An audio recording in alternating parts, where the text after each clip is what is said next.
Welcome to Lunch with the Lord. I'm Pastor Mark. We are in Esther. We're going to be starting chapter 7 this lesson.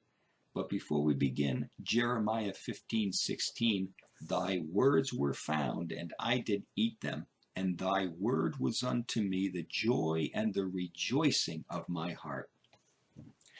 Now, as we start verse 7 here, up until now, Haman enjoyed not only being on top of the world, but also to be on top of other people's lives also. All Haman knew was to be a ruler of men and to enjoy the presence of prominent people.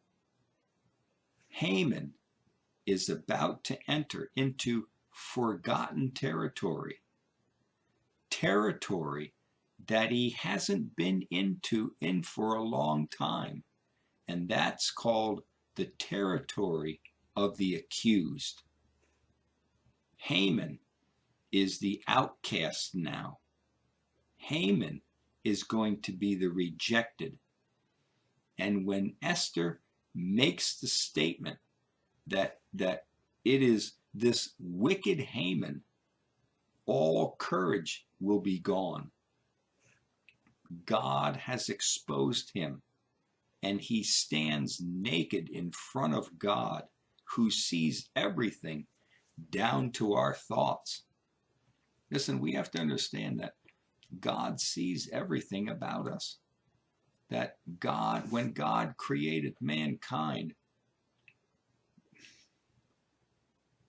God created us so that we do not have the ability to be able to hide anything from God, not even our thoughts. We can't, there's nothing that we can keep secret with God. We can't keep anything from God. Our whole existence is exposed to him. Our thoughts tomorrow, our thoughts a year from now, if we're going to still be alive a year from now, our thoughts a year from now, everything is exposed to him. So let's read verses 1 and 2. It says, So the king and Haman came to banquet with Esther the queen. And the king said again unto Esther on the second day at the banquet of wine, What is thy petition, Queen Esther? And it shall be granted thee. And what is thy request? And it shall be performed, even to the half of the kingdom. Now, the king requests again that Esther ask the king for what she wants. And all is ready now. Now she can bring her petition before the king. All right? This request can be given now. Why? Well, because the gallows have been built and the king's heart has done good to a Jewish person, right? That saved his life. So God has prepared everyone for this moment. If this was done a day earlier, it wouldn't work. But God needed that extra night, the sleepless night of the king, and to honor Mordecai. So the king needed God put Esther off on the real request on the first banquet because things needed to happen, and now everything is ready, and now she can present her petition to the king, right? You know, the same is with the end of the world. We want the end of the world to happen very quickly, right? But God has his own time to deal with Satan and to deal with the unsaved and to bring people into eternal glory. You know, we want God to come back. We know Jesus is coming back. We want him to come back now, right? Come back now. Take us to heaven now and be done with this. But God has his own plan. God has his own way and his own plan of dealing with Satan, dealing with the unsaved of this world, and bringing his children to glory. And, sometimes we don't, many times we don't understand why God allows things to take so long and to go on. But yet it's in his plan.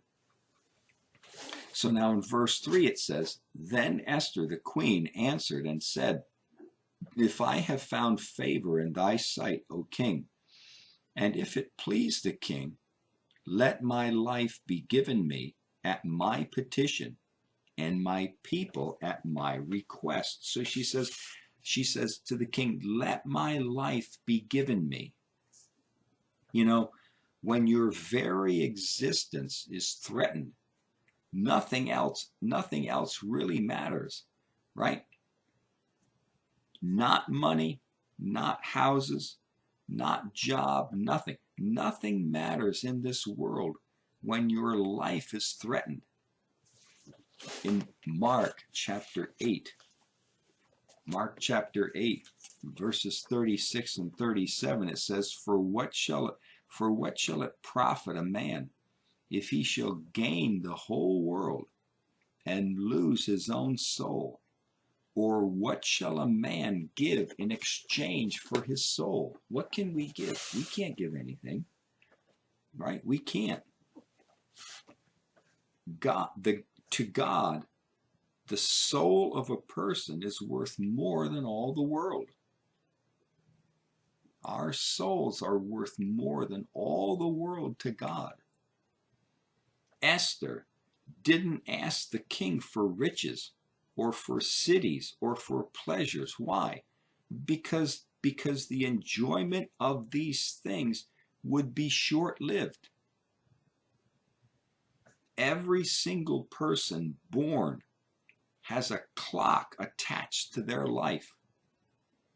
Some only for a few days, some live only a few minutes or months, some live just a few years, and some live many years. But eventually, the clock will run out, and your soul will be required of you. We're all born into this world. God is the only one that knows the day that we will leave this world.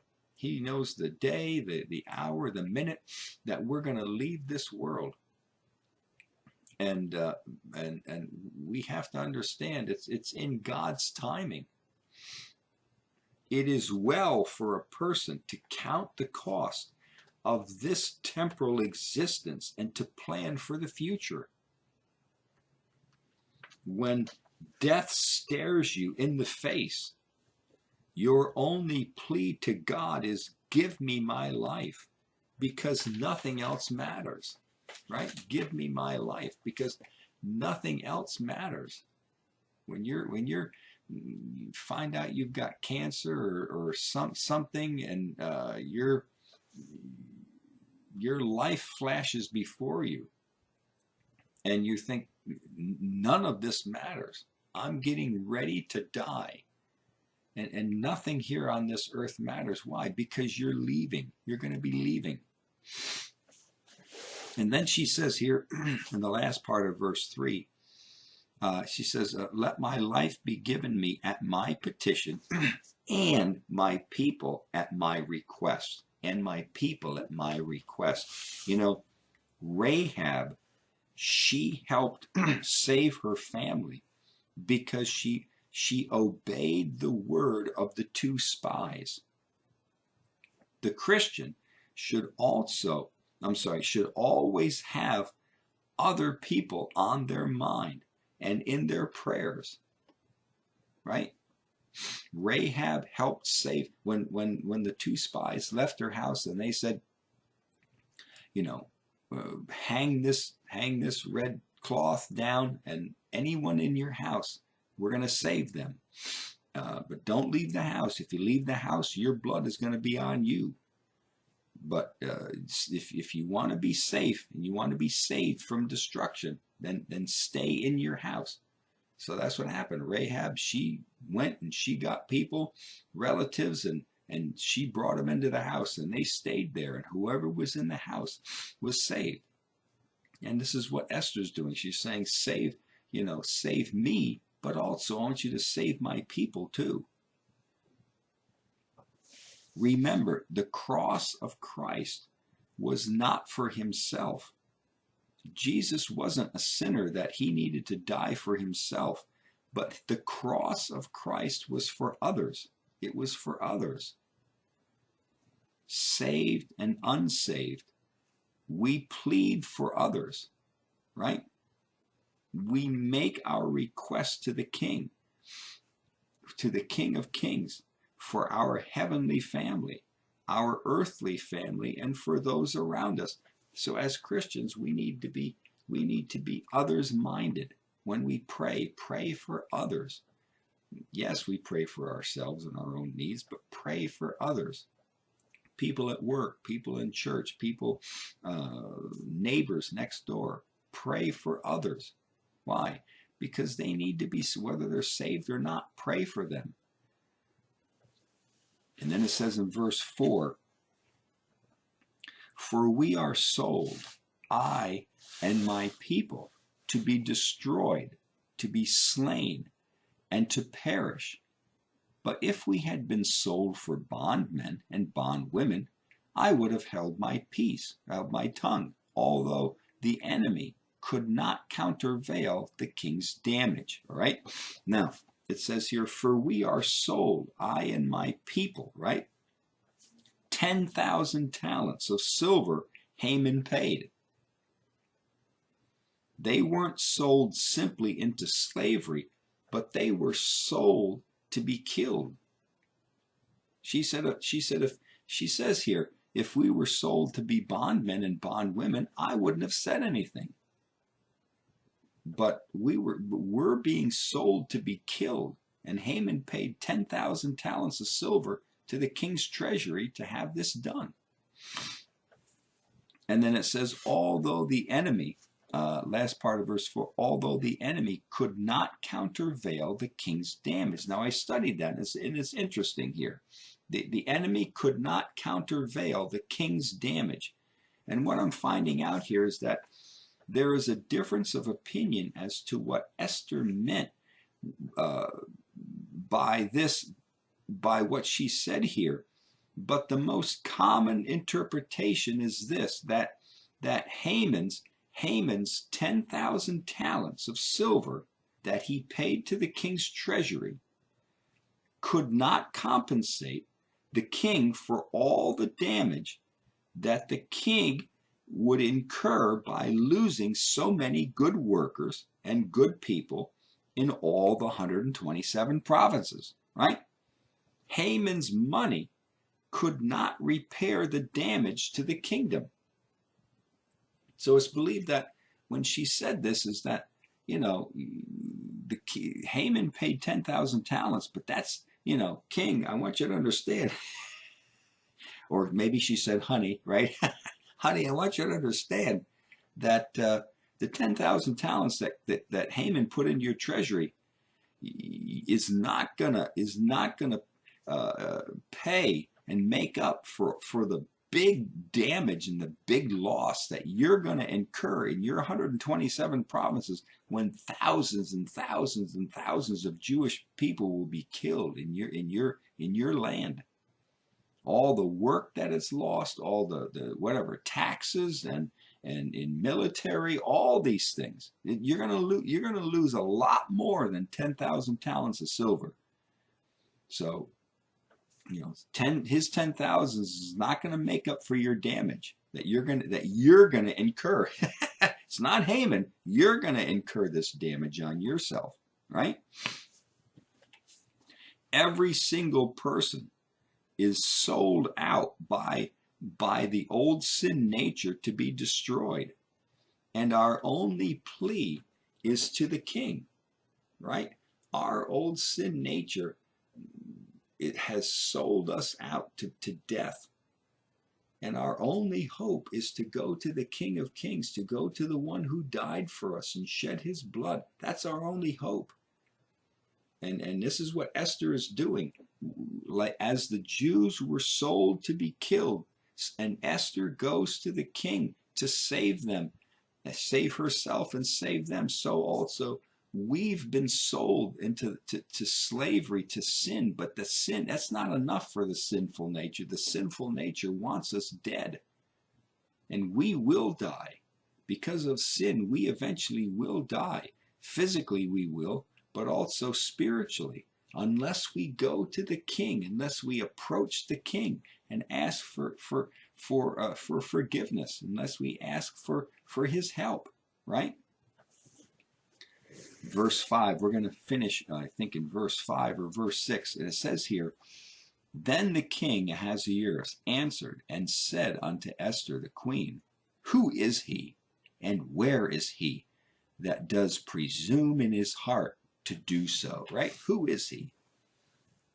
In Mark chapter 6, King Herod was manipulated by his wife Herodias to have John the Baptist killed. Both of these kings, King Ahasuerus and King Herod,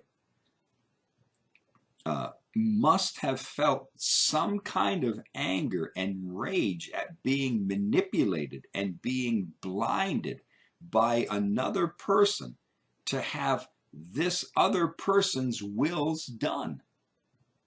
Right? The king says here in verse 5, and the king Ahasuerus answered and said unto Esther, who is he? He doesn't know. The king doesn't know. He doesn't know what's going on. He doesn't know that he's been manipulated. The king has been manipulated, right? He's been worked by another person. And yet both of these kings, King Ahasuerus and King Herod, were an accessory to the crime. Not only were they manipulated, but they were manipulated in a way that they also partook in the crime. Both kings made decrees that could not be altered. Right? King Herod made a decree that John the Baptist, right, said to Herodias' daughter, you asking me whatever you want, I will give it to you. Well, she said, I want John the Baptist's head on a platter. He couldn't go back. He could not go back on it because he gave his word in front of many people. He couldn't go back on it. And so also King Ahasuerus made a decree and had it written down and sent out to the 127 provinces that the Jews would be killed on the 13th day of the 12th month. Can't go back on it. But will an unalterable decree stop God? Is because the king can't reverse the decree, is that going to stop God? Right? No. God will have the king make another unalterable decree which counteracts the first. That's the way God works when it seems like there's no hope, right? We said a few lessons ago, when it seems like there's no hope, that's where God likes to bring us. God likes to bring us to the place where there's no hope. No hope. And but our only trust is to trust him in those times of no hope. And yet where there seems to be an unalterable decree, how are we going to work it out? Well, God will come in and make another unalterable decree, right? Verse 6 says, and Esther said, the adversary and the enemy is this wicked Haman. Then Haman was afraid before the king and the queen. All right?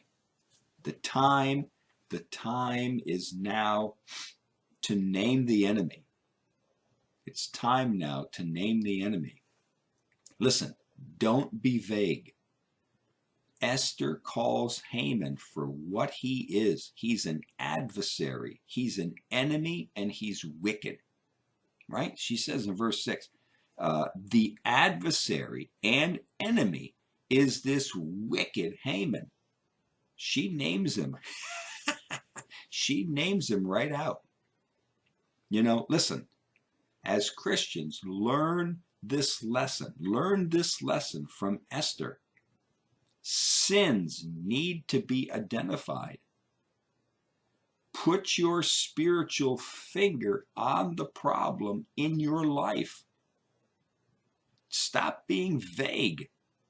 Name your problem before God and name what it is doing to you. When you pray, name the problem that you have and name what it is doing to you. When you pray, you say, listen, Father, my enemy, my adversary is this wicked jealousy or this wicked pride, right? Or this wicked lust for pleasure, right? And this thing is continually affecting my prayer life. Name it and name what it's doing to your life, right? It's affecting my prayer life. It's affecting my church life, my church attendance. It's affecting my Bible study times. It's affecting everything. Name the sin and tell God what it's doing to you. But don't be vague. Oh God, I had some terrible thoughts today or whatever, and please forgive me, thank you. No. Name the sin. Name what it is. We need to be proactive concerning the sins and the things in our life that are hindering and killing our relationship with God. Name the sins that we're committing that are hindering our walk with God. We need to name them. And it says here in the last part of verse 6, it says, and then Haman was afraid before the king and the queen, right? He was afraid. It was now Haman's turn to fear. With Esther as his prosecutor and the king as the judge, and his own conscience condemning him, and the hand of God against him. That whole day, right? He had good reason to be. He had good reason to be. Everybody was against him. Esther was against him. The king was against him, and even God Himself was against him. I mean, he had no hope, and so he absolutely had every right to fear. And well, we're going to continue on here in verse 7 next lesson, right? But until then, walk with the Lord. I know He walks with you.